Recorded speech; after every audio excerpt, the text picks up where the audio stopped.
18 wants us to find arc LP.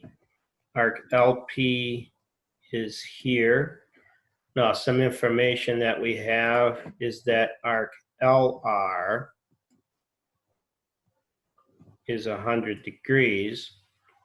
So if I can find arc LR, or I know it, which is 100, if I can subtract from it arc PR, which we don't really know, but we could try to find here, then I can find arc LP. So let's find arc PR, and I'm going to get rid of some of this stuff here. Arc PR, that's this one.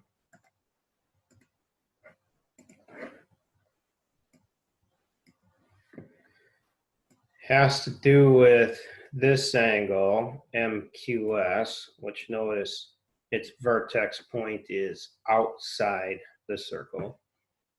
So the angle, 26, is half of the positive difference between the big arc it intercepts, 80, and the small arc it intercepts, which is really what we're looking for, arc PR. Now you can call that a variable because it's easier to write. But in this case, I'm going to double everything once again. With the, keep in mind, when we double it on this side, it cancels with that half. We just drop what was in the parentheses down. Here I have 2 times 26, which is 52. So 52 is 80 minus arc PR. Bring the 80 over. Okay, 52 minus 80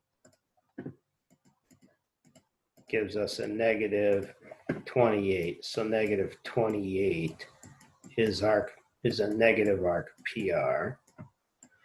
That means multiplying or dividing by -1 of positive 28 is a positive arc PR.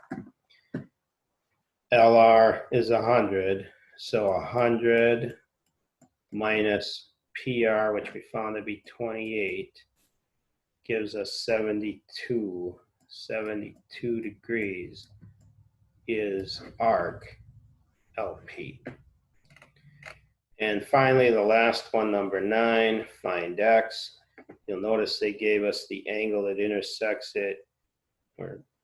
So X is within our 50-degree angle whose vertex is outside the circle. Now, when it's outside the circle, the angle is half of the big arc it intercepts, which is this one, minus the small arc it intercepts, which they told us was X. Now, here's the problem was we just know this one arc, and we really only know it as a variable. We don't know it as a value. But once again, because 2 tangents have intersected our circle, the entire circle is within the angle. And if I did know what this was, like let's say it was 60, then this would be 300 because I would just take whatever this is away from 360. Well, we're going to have to do the same thing here. We take whatever it is, which this case is a variable, away from 360. So I'm actually going to have to call this 360 minus X. And that goes in here for the big arc, 360 minus X. But then it's minus the small arc.